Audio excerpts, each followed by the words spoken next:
तो हमारे यहाँ ये तब्दीलियाँ ज़रूर होती हैं, ज़िम्मेदारियों का रद्द-बदल होता है।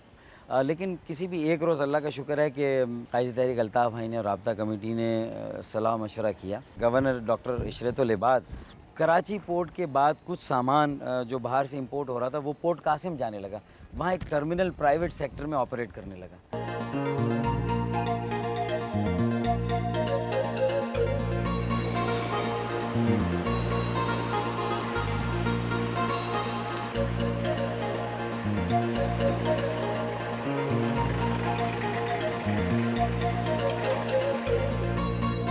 है? है?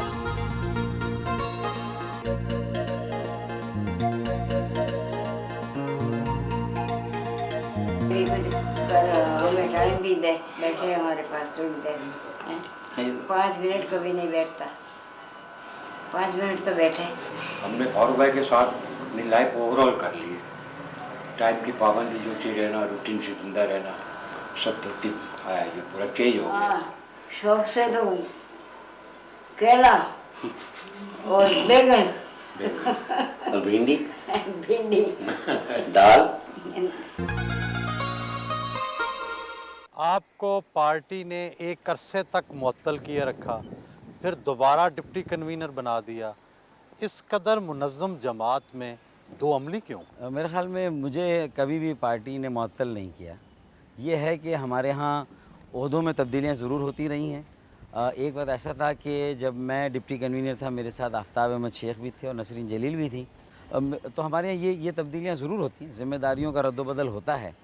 लेकिन किसी भी एक रोज़ अल्लाह का शुक्र है कि मुझे मतलब पार्टी ने मुअत्तल नहीं किया। तो ऐसा नहीं कि ये अल्ताफ़ भाई जो अचानक कोई फ़ैसला करते हैं, बहुत ज़्यादा बड़े वसी सलाह मशवरे के बाद फ़ैसले होते हैं, चाहे वो तंज़ीम के अंदर भी रद्द-बदल किए हों। कहा जाता है कि बतौर सूबाई वज़ीर और लॉर्ड मेयर कराची, आपकी मेहरबानियों और चिटों ने दर्जनों लोगों को करोड़पति बना दिया, लेकिन आप अभी तक 200 गज़ के मकान में रहते हैं। ये पर्दा है या हकीकत? अल्हम्दुलिल्लाह मैं आज भी 200 गज़ के मकान ही में रह रहा हूँ और अगर इसमें कोई पर्दा होगा तो ये मुमकिन नहीं है कि आपके हालात ज़िंदगी में इतना तग़य्युर, इतनी तब्दीली आए और वो लोगों को उसके बारे में कुछ इल्म ना हो, ये मुमकिन नहीं है। तो बजा कहे जिसे दुनिया उसे बजा समझो, ज़बान ख़ल्क़ को नख़ारा खुदा समझो। बतौर एक इंसान आपको कहीं ना कहीं हक तलफी तो महसूस होती होगी कि ना आपको गवर्नर बनाया गया, ना आपको नाज़िम आला कराची के तौर पे ओहदा दिया गया। कोई भी पार्टी का फ़ैसला या पॉलिसी किसी सलाह मशवरे के अमल के बग़ैर जो है वो मुकम्मल वो नहीं तय पाती। तो जब गवर्नरशिप के लिए किसी का नाम तजवीज़ करने का मसला था, तो उस वक्त भी पार्टी में कायद तहरीक अल्ताफ़ भाई ने और राब्ता कमेटी ने सलाह मशवरा किया। गवर्नर डॉक्टर इशरतुल इबाद साहब की शख्सियत को समझा, उनके काम के तरीक़ाकार को देखा, तो मैं समझता हूँ कि फिर किसी के जहन में ये सवाल नहीं रहा कि वहाँ कोई मेरी हक तलफ़ी हुई थी और मुझ पर किसी और को फ़ौक़ियत दी गई।